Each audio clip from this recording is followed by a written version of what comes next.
말씀을 드리고 있습니다. 지난주에는 앞부분 히브리 종의 규례, 히브리 종과 오늘 21세기 사는 우리들과 무슨 상관이 있겠나라고 생각할지 모르지만 영적 의미를 보는 것이죠. 우리는 옛날의 노예나 종은 아닐지라도 여전히 죄의 종입니다. 그래서 자유하게 되어야 합니다. 그리고 히브리 종이 만약에 원하면 귀를 뚫어서 평생 주인을 섬기게 했습니다. 우리는 귀를 뚫지 않았을지라도 영원히 종신토록 하나님을 섬기는 주의 종들입니다. 병 때문에 1년 내내 혹은 일생을 고생하는 분도 계십니다. 자녀 때문에 머리가 휘고 허리가 구부러지고 나이가 많아지고 연금으로 생활하는 그런 형편에 있어도 여전히 무거운 짐이 되기도 합니다. 여러분, 식구들 때문이 아니라 예전에 내가 가졌던 실수나 허물 때문에 그 종이 되는 경우도 있습니다. 그래서 하나님께서는 우리를 자유하게 만드셨고요, 예수 그리스도께서 우리를 자유 주시려고 이 땅에 오셨습니다. 진리를 알지니 진리가 너희를 자유롭게 하리라. 진리는 바로 하나님 말씀이고 예수 그리스도이십니다. 예수님께서 나는 곧 길이요 진리요 생명이니 이랬습니다. 그런 거로 우리가 예수님을 믿고 따르는 자는 아무리 종이라 할지라도 해방되고 자유하게 될 줄로 믿습니다. 오늘은 두 번째 부분을 읽었습니다. 12절에서 14절까지 짧게 읽었는데 이 말씀은 살인죄에 관한 이야기입니다. 그리고 다음 주에는 마지막 부분으로 공동체에서 살아가는 법입니다. 여러분, 우리는 지역의 아파트건 혹은 동네건 또 혹은 일터건 학교건 교회건 나라건 간에 공동체 안에 다 살고 있어요. 나 혼자 사는 세상이 아닙니다. 그러면 성도들은 이 공동체 안에서 어떻게 살아야 될지를 배우시고 훈련받고 그러기 각오하고 그렇게 살아야 돼요. 이게 옛날 생각처럼 사람들 뭐라고 말하든지 난 상관하지 않겠다. 누구 나는 전혀 쳐다보지 않겠다. 내 마음대로 살겠다. 이러면은 큰 문제가 돼요. 우리는 법도 규칙도 질서도 예의도 지키며 살아야 돼요. 그래서 공동체에서 사는 법, 이걸 나눌 거예요. 자, 오늘 이 시대를 만약에 표현한다면 여러분, 생명 존중이 있고 생명 경시가 있어요. 서로 상반되는 개념이죠. 존중은 말 그대로 귀하게 여기는 거예요. 높이는 거예요. 소중하게 여기는 것을 존중이라고 합니다. 근데 경시는 무시하는 거예요. 가볍게 여기는 거예요. 그냥 지나치는 것이 바로 경시입니다. 그렇다면 여러분이 한번 답을 해보십시오. 오늘 이 시대는 옛날보다야 물론 많이 바뀌고 인식들이 개선되었지만은 그래도 여러분이 생각할 때 생명 존중의 시대입니까? 생명 경시의 시대입니까? 아직은 경시가 맞는 것 같아요. 그렇죠? 그러니까 돈이 없는 사람, 또 가난하거나 어려운 사람들을 무시하고 지나가잖아요. 존중한다면 그렇게 하지 않을걸요? 미국 대통령이 어린 소녀가 이렇게 꽃을 이제 화동, 화녀 이런 아이들이 이제 이렇게 꽃을 주잖아요. 그러면 이렇게 서서 꽃을 받지 않죠. 어떻게 하던가요? 허리를 숙여서 아이와 비슷하게 눈높이를 맞춰서 꽃을 받습니다. 그런 거죠. 생명 경시의 시대입니다. 우리는 전에도 말씀드렸지만은 이렇게 시내에서 차 속도가 많이 줄었어요. 답답하기도 하고, 그리고 실제로 저도 실수로 이렇게 스티커를 받기도 했어요. 그냥 예사롭게 지나갔는데 알고 보니까 거기는 속도가 아주 짧은 거예요. 그런데 개인적으로 생각할 때는 좀 느려지고 답답할지라도 저는 잘했다라고 생각이 돼요. 왜냐면 여러분, 건널목 갔는데 그냥 건널 때에도 사람들이 우선입니까? 차가 우선입니까? 당연히 사람이 건널목에는 우선이잖아요. 그죠? 골목길 같으면 혹시 몰라도 골목길도 사람이 지나가면 좀 기다려줘야 되고, 찻길에 건널목 같으면은 분명히 파란 신호등에서 사람들이 건널터이니까 차는 기다려줘야 돼요. 그분들이 다 지나갈 때까지. 그런데 사람이 오는데도 그냥 쏜살같이 오른쪽으로 넘어가고요. 그래서 큰 트럭들이 우회전하다가 어린아이를, 그리고 큰 버스가 우회전하다가 길 가는 아주머니를, 이렇게 교통사고 나서 아주 끔찍한 사고가 난 경우를 뉴스에서 보잖아요. 생명 존중이 아니라 경시인 것 같아요. 음주운전 같은 거 보세요. 젊은 연예인이 술을 잔뜩 먹고 운전을 하더란 말이죠. 그러면 누군가가 말리고 이거 운전하면 안 된다. 그리고 얼마나 지금은 대신 운전하는 그런 업체도 많고 어플도 있고, 그죠? 그래서 충분히 맡길 수 있고, 이 사람은 적어도 유명한 연예인이면 그만한 돈도 있을 텐데 그냥 자기가 운전을 해요. 살인행위입니다. 그렇죠? 꼭 사고를 안 냈다고 할지라도 운전대에 앉는 것만 해도 살인행위예요. 그런데 예사롭게 여기지 않습니까? 조금만 변두리에 나가서 식당에 앉아보면 깜짝 놀랄 정도입니다. 어떻게 저렇게 술들을 많이 드실까? 우리 테이블 말고 주변에 보면 다 식탁 위에 술들이 놓여 있습니다. 근데 걱정 아닌 걱정을 하게 돼요. 저분들은 술을 마시고 누가 운전을 하지? 그리고 혹시나 하는 마음에 먼저 떠나는 이들을 주시해 본 적이 있습니다. 창가에 마침 앉았기에. 그런데 분명히 제 옆자리에서 술 드신 분이 여전히 운전대에 앉는 거예요. 여러분 대부분 그래요. 그렇다고 해서 음식점 주인들이 여기 운전하시는 분은 술을 드시지 마십시오, 뭐 써 있던가요, 경고문이? 이러다가 보니까 사고들이 많고 가볍게 여기는 거예요. 생명 경시의 시대에 주님께서는 우리에게 경고하시고 또 계명으로도 알려주셨어요. 이거 6계명입니다. 우리 지난번에 배웠던 거 복습하면 1계명에서 4계명은 하나님의 사랑, 5계명에서 10계명은 이웃사랑이라고 그랬죠. 그 이웃사랑, 사람 사랑의 가장 앞에 있는 5계명은 오늘도 내일도 뭐라고 했습니까? 부모를 공경하라. 5계명입니다. 그죠? 그 다음에 6계명은 무엇입니까? 육신을 사랑하지 말라. 육신이라는 말은 없지만은 애우기 쉽도록 제가 말씀드렸잖아요. 그죠? 그래서 6계명입니다. 그 6계명을 좀 더 구체적으로 설명하고 푼 것이 오늘 본문의 말씀이에요. 이거는 살인죄를 금하는 말씀이 아니라 생명을 존중하게 여기라 이거예요. 생명 그렇습니다. 뭐 여러분을 예로 든다면은 또 당황하실 것이니까 그냥 저만 예를 든다면, 여기 이 세상에 인구가 참 많습니다. 서울에만 해도 엄청나게 인구가 많아요. 그런데 최종인 저와 같은 사람이 또 있을까요, 없을까요? 예? 보셨어요? 없어요. 그죠? 없어요. 저와 같은 사람은 이 세상에 하나예요. 여러분도 마찬가지고. 그래서 생명은 존귀한 거예요. 이 생명을 존귀하게 존중을 해야 되는데 무시하거나 아주 가볍게 여기는 인생들이 많더란 말이에요.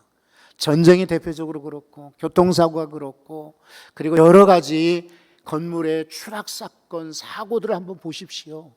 여기 개봉 고가 지금 공사하고 있는데 이렇게 올라가다 보면은 그 건너편에 예전에 병원이 있던 자리에 청년 주택을 짓는데요. 아파트를 짓는데 차가 늘 막혀 있기 때문에 보지 않으려고 해도 시선만 돌리면은 공사장에 현수막들이 붙어 있어요.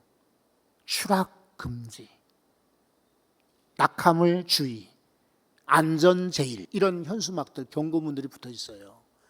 그만큼 추락 사고가 많은 거예요. 이 공기를 줄이기 위해서 그냥 막 시키는 거예요. 그리고 안전장치 안 하고 그냥 올라가는 거예요. 실제로 우리 교단의 어느 교회에서도 건축을 하는데 공사장 인부가 떨어져 죽은 적이 있어요. 교회 공사하는데. 얼마나 안타까워요. 그죠?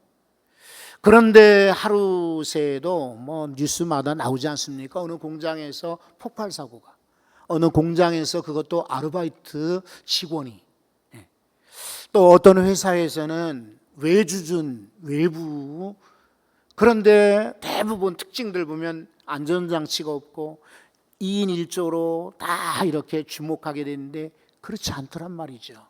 여러분, 이런 것들을 보시면서 과연 우리 사회가 안전한 사회인가? 전혀 그렇지 않다는 것을 아마 여러분도 체험하실 겁니다. 그러면서 오늘 하나님 말씀이 생명을 존중하라, 살인하지 말라는 것은 뭔가 어떤 적극적인 그런 경고라고 한다면은 간접적인 살인까지도 오늘 계명은 말씀하고 있는 것입니다. 그러면 오늘 말씀을 좀 더 깊이 들어가 봅니다. 12절을 한번 보십시오. 12절에 보시면 사람을 쳐 죽인 자는 뭐라고 했습니까? 반드시 죽일지니. 눈에는 눈, 이에는 이입니다. 상해 보복법. 같은 해에는 같은 것으로 보복을 하는 것이 구약의 율법이고 계명이었습니다. 왜냐하면 그 시대에 질서도 없고 법도 없고 규례도 없으니까 사람들이 그냥 마음껏 모르니까, CCTV가 있는 것도 아니고 뉴스가 있는 것도 아니고 형사가 있는 것도 아니고 이러다 보니까 그냥 쉽게 사람들 죽이니까 그렇게 하지 말라라는 엄격한 명령으로 이 계명을 주신 겁니다.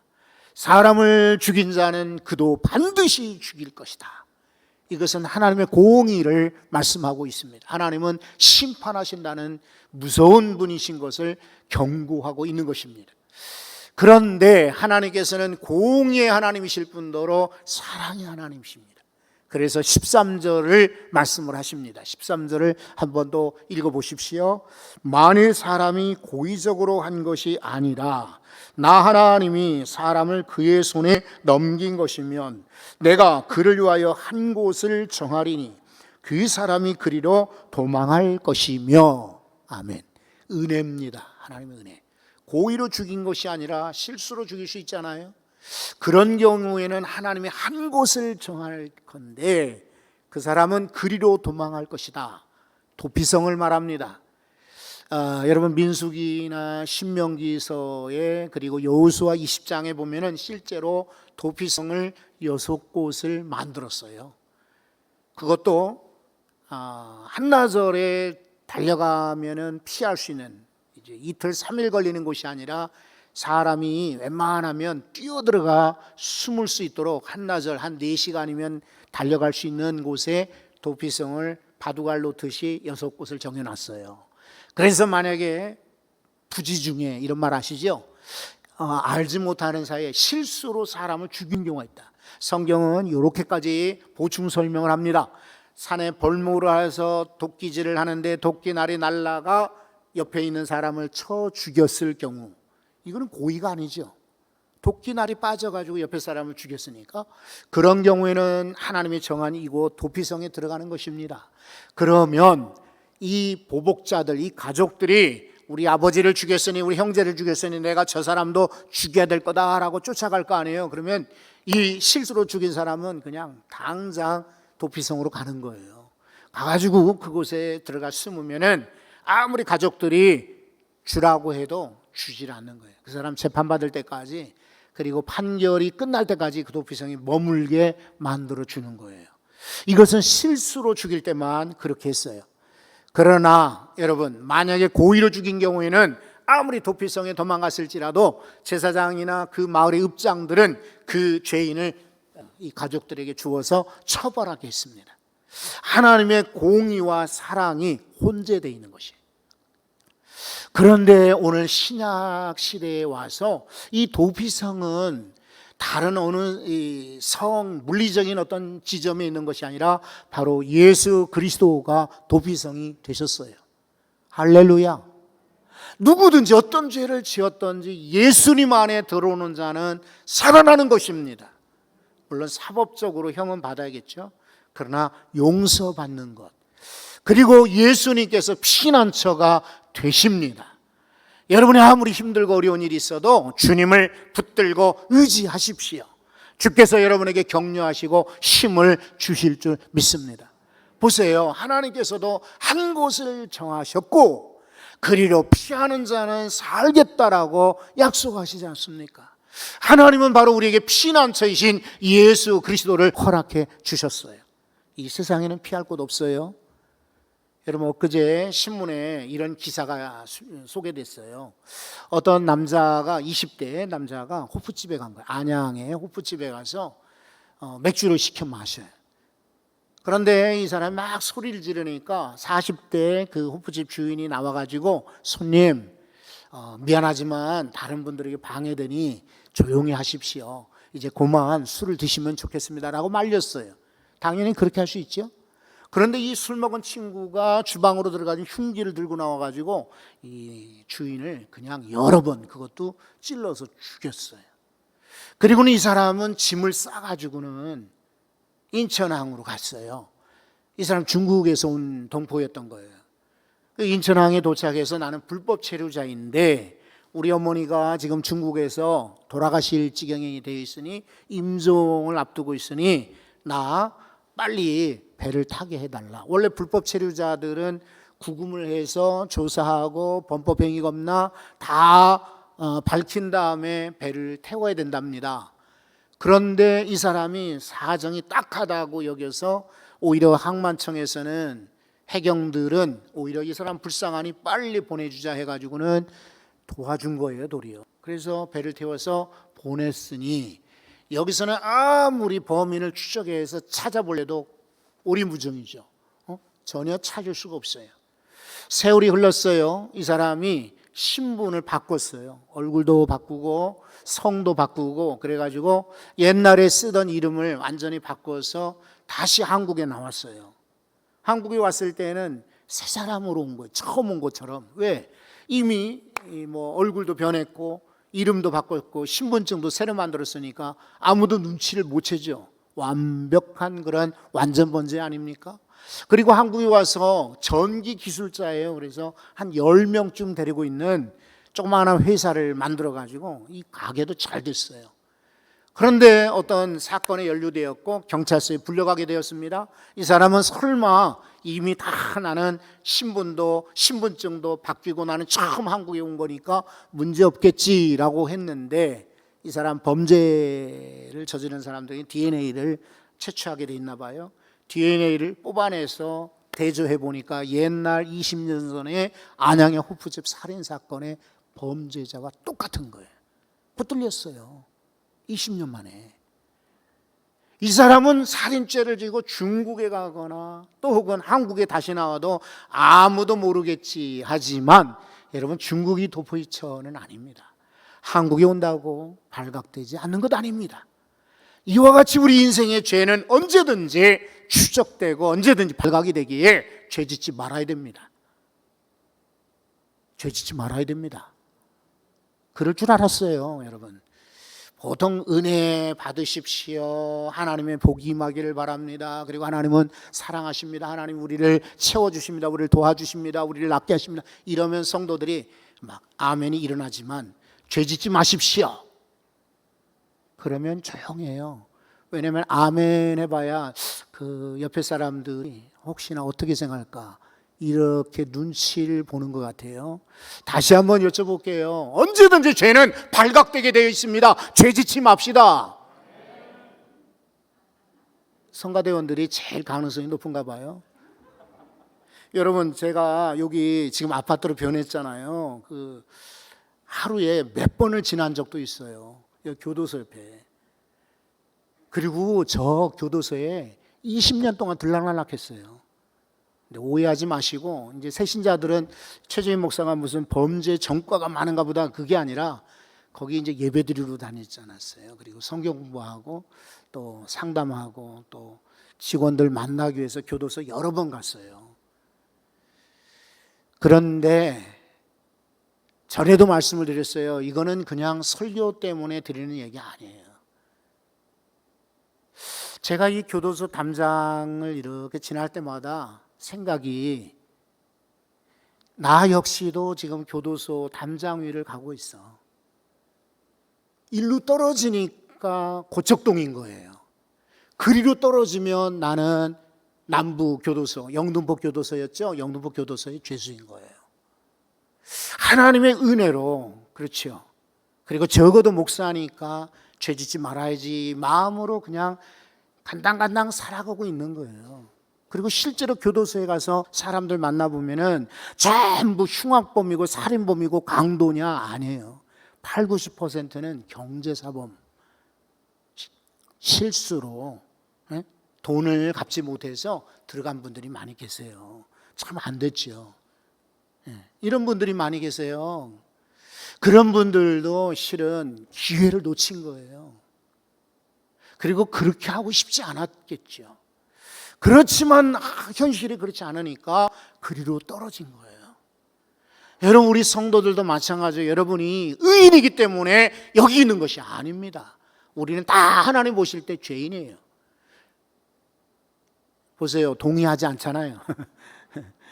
그러나 여러분, 하나님이 우리를 보실 때 우리는 하나님의 분량에 이르지 못하는 죄인들입니다. 의인은 없나니 하나도 없다. 이거 로마 교회 교인들에게만 해당되는 것이 아니라 바로 우리들에게 해당되는 증거, 고발입니다. 그런데 하나님의 은혜로 도피처이신 예수님을 우리에게 허락해 주셨기에 우리는 예수 믿고 그만 이 자리에 이렇게 행복하게 편안하게 자유하게 예배하지요. 그러나 우리도 자칫하면 교도소에 들어갈 수가 충분히 있는 사람들이다. 늘 마음속에 경고 주심을 믿고 죄짓지 않고 살기를 바랍니다. 그래요. 그런데 또 하나 하나님의 섭리 사랑이 여기에 있습니다. 한번 14절을 보십시오. 사람이 그의 이웃을 고의로 죽였으면 너는 그를 내 제단에서라도 잡아내려 죽일지니라. 죄를 짓고 고의로 죄를 졌단 말입니다. 미움 감정이 커서, 그리고 너무 저 사람이 죽이고 싶어서 일부러 죽였어요. 그런 경우에 죽이고 나니까 두려운 거예요. 그래서 제단에 가서 제단을 붙들고 하나님 살려주세요, 살려주세요, 제가 죄를 졌습니다. 그럴지라도 제단을 붙잡고 제단에 있어도 끌어내려 죽일지니라. 하나님의 심판, 하나님의 경고를 주고 계십니다.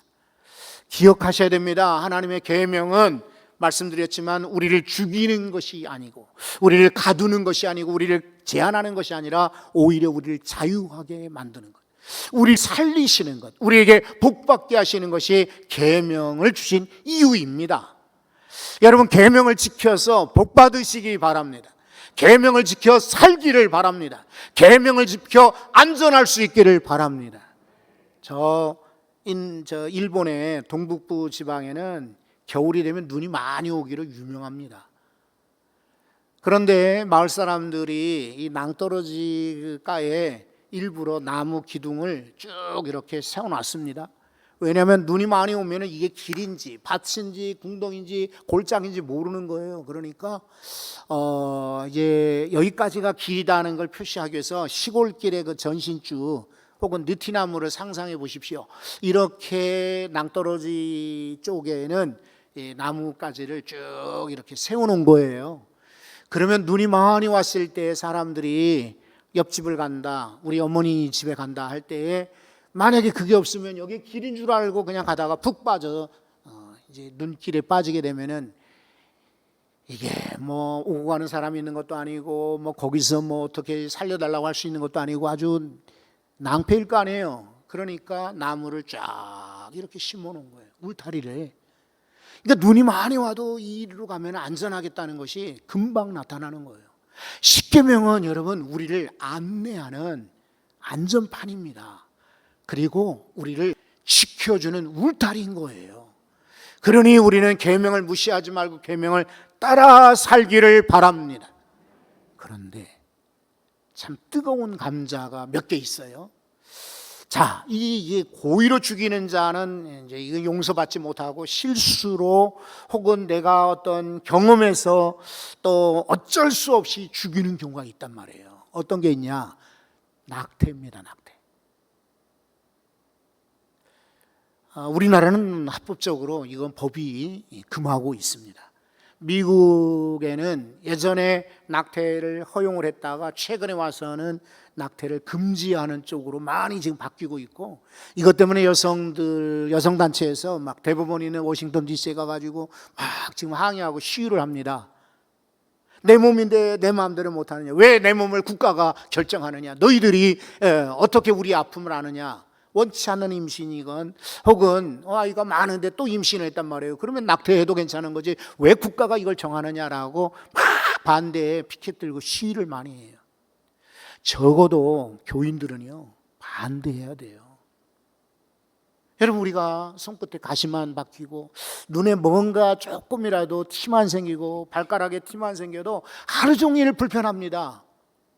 쓰리고 짜릿하고 아프고 그것 때문에 생각나서 견딜 수가 없을 때, 이 쉴 때 혹시 경험 있으시죠? 이가 싫으면은요 뭐 찬물만 마셔도 그냥 침만 삼켜도 이에 닿으면은 막 소리가 안 나와서 그렇지 나올 정도로 아프잖아요. 근데 태아들은 얘네들이 말을 못하지 소리 없는 함성을 지릅니다. 그리고 말씀드린 것처럼 이게 짐승하고 달라요. 생명은요 하나님이 허락하신 것입니다. 창세기를 한번 열어볼까요? 창세기 9장 6절을 한번 보겠습니다. 이렇게 되어 있습니다. 다른 사람의 피를 흘리면 그 사람의 피도 흘릴 것이니, 그 다음에 읽어보십시오. 이는 하나님이 자기 형상대로 사람을 지으셨음이니라. 아멘. 형상대로라는 것은 여러분 모양만 의미하는 거 아니에요. 우리가 그냥 얼핏 생각할 때는 하나님 형상이라니까 하나님도 우리 인간처럼 눈이 있고 귀가 있고 코가 있고 얼굴이 있고 이렇게 생겼겠니 생각하는데, 여기서 말하는 형상은 그런 이미지, 모양을 말씀하는 게 아니라 하나님의 성품을 말하는 거예요. 하나님의 속성을 말하는 거예요. 하나님의 그 마음이 우리 인간에게 주어진 거예요. 어떤 짐승에게는 하나님의 형상으로 만드시지 않았어요. 그러나 오직 인간만이 하나님의 형상으로 만드셨거든요. 그러니까 여러분, 어린아이를 할지라도 무시하시면 안 돼요. 하나님의 형상이 그 안에 들어있는데, 아무리 가난한 사람이라 할지라도 노숙자라 할지라도 함부로 대하시면 안 돼요. 그 안에 하나님의 형상이 들어있거든요. 그러니까 전쟁은 큰 살인죄의 범죄예요. 그 전쟁을 막고 방어하는 것은 대신 정당 방위이기 때문에 하나님이 인정하시는 거예요. 성경에 이렇게 되어 있어요. 여러분, 출애굽기 22장 그 다음 장입니다만 22장 2절에서 3절을 한번 열어보십시다. 22장 2절에 3절까지 이렇게 되어 있습니다. 도적이 뚫고 들어오는 것을 보고 그를 쳐 죽이면 어떻게 됩니까? 피 흘린 죄가 없다. 그러나 해 돋은 후이면 피 흘린 죄가 있으리라. 피를 쳐 죽일지라도 죄가 없다라고 했어요. 도둑이, 전쟁도 마찬가지는 침략군들에 맞이하여 싸우는 것은 정당방위에 해당이 돼요. 그리고 공권력에 의한 그런 살인, 사형 있잖아요. 사형제도, 우리나라에서는 사형제가 있어도 아직 명문만 있지 실행은 잘 안 되고 있지만, 이런 것도 사실은 하나님이 허용하신 거예요. 문제는 낙태 아닙니다. 두 번째 뜨거운 감자가 또 뭐냐면 자살입니다. 자살. 우리 교회는 특별히 하나님이 막으시는 자살 해가지고 책도 만들고 우리가 맥주 이렇게 교육도 하고 그랬잖아요. 근데 실제로 지금 자살 문제가 심각합니다. 교통사고로 죽은 이들보다 이 자살로 죽는 사람이 많다지 않아요. 36명, 작년 한 해 매일같이 36.1명이 자살로 생애를 마쳤습니다. 자살, 스스로 죽이는 거예요. 20대가 지금 막 늘어나고 있고요. 그 다음에 40대, 50대 가장들도 많이 죽고 70대의 자살률이 높아요. 너무 안타까운 거죠. 자, 이것도 사실은 적극적인 살인은 아닐지라도 간접적인 살인에 해당이 됩니다. 세 번째 뜨거운 감자가 뭐냐면 안락사입니다. 안락사.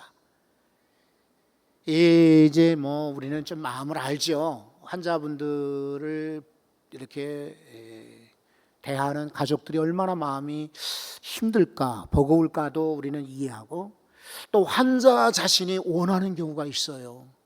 알랑드롱, 그죠? 프랑스 유명한 미남 배우였던 알랑드롱이 88세가 됐는데, 이 사람이 스위스에도 국적이 있다고 합니다. 프랑스 사람인데, 근데 스위스 가면 안락사를 허용한대요. 그래서 아들한테, 아들아, 내가 수술을 받았는데, 뇌출혈 수술 받았는데 절대 살아날 가능성이 없으니 차라리 나를 죽여다오. 그래가지고 그 아들이 지금 안락사를 아버지 뜻대로 하겠다고 했대요. 그러니까 뉴스를 보고 많은 사람들이 생각을 할 겁니다. 저 알랑드롱 같은 마음도 나도 그래. 그냥 빨리 죽고 싶어. 내가 살아봐야 자식들에게 짐만 되지. 여러분, 안락사는 성경이 금하는 자살에 해당되고 살인에 해당이 돼요. 우리 성도들은요, 이거는 허용이 돼요.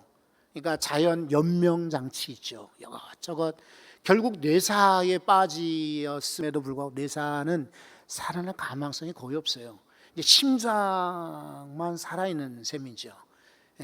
그런데 뇌사 상태에 빠진 사람들을 계속해서 병원에 놔두는 것은 당사자에게도 그리고 가족들에게도 사실은 안 되죠. 어렵죠. 그렇기 때문에 그런 분들에게 연명장치를 더 이상 하지 않겠다. 그래서 자연스럽게 숨이 끊어지면은 그냥 죽겠다라고는 할 수는 있어요. 그래서 우리나라에 129만 명 정도가 병원에 신청을 해놨고, 우리 성도들 가운데도 실제로 제게 상담을 요청해서 그렇게 하십시오라고 한 분도 계세요. 성도들 가운데는 그런 분들이 많이 계세요. 그래도 여러분, 우리 부모님을, 어른들을 공경하는 것이 기본입니다. 병들어도 부모입니다. 사람들은 말하길 진병의 효자가 있으랴라고 하지만 여전히 부모님은 부모님이시죠.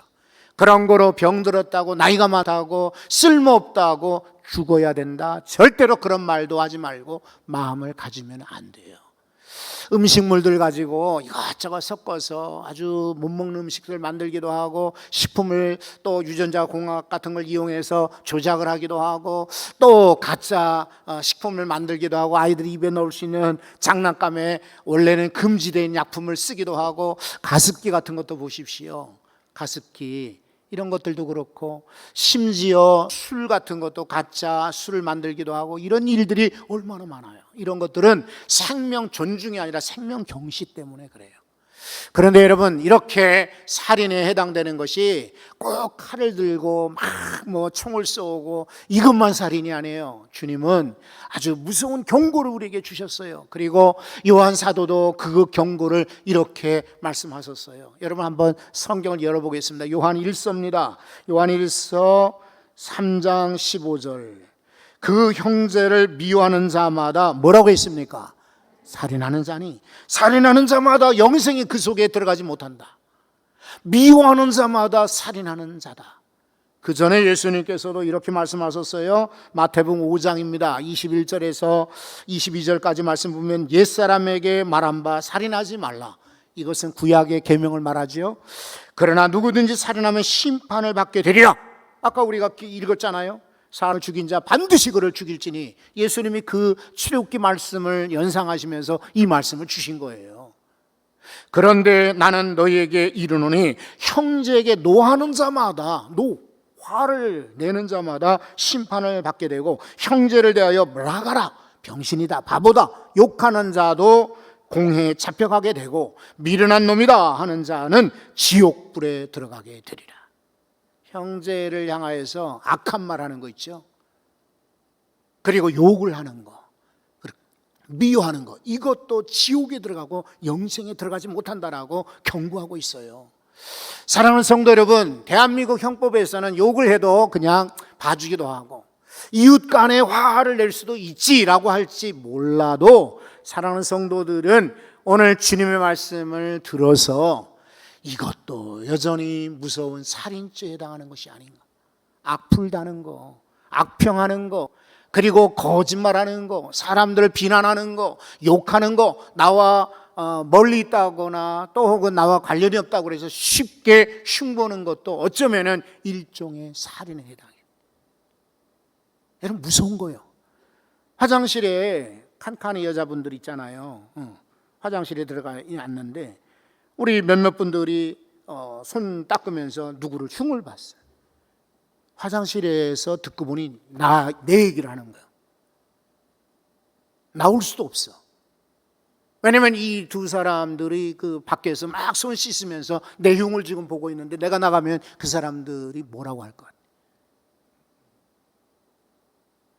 이 사람들이 떠나고 나서 이 사람이 화장실에 나왔어. 얼마나 울었는지 몰라요. 나 이 교회 안 다녀. 떠났어요. 여러분, 이거 무서운 죄예요. 그러니까 어디 가서 흉보거나 이렇게 욕하기 안 돼요. 잘 아시다시피 낱말은 누가 들어요? 너무 제가 심각한 얘기를 해서 그런지 답을 안 하시려고 그래. 낱말은 누가 들어요? 반말은 누가 들어요? 조용히 살아야 돼요. 욕하지 말고. 이왕 말하려거든 칭찬하고 덕담하고 세워줘야 돼. 오늘 말씀이 좀 길었죠? 계명은 우리를 죽이고 억압하고 한계를 지는 게 아니라 우리로 하여금 안전하게 하시는, 복받게 만드시는 거예요. 계명을 따라 살되 생명을 무시하지 말고 존중히 여기며 살아갈 수 있기를 바랍니다. 하나님 아버지, 우리가 이 땅에 살면서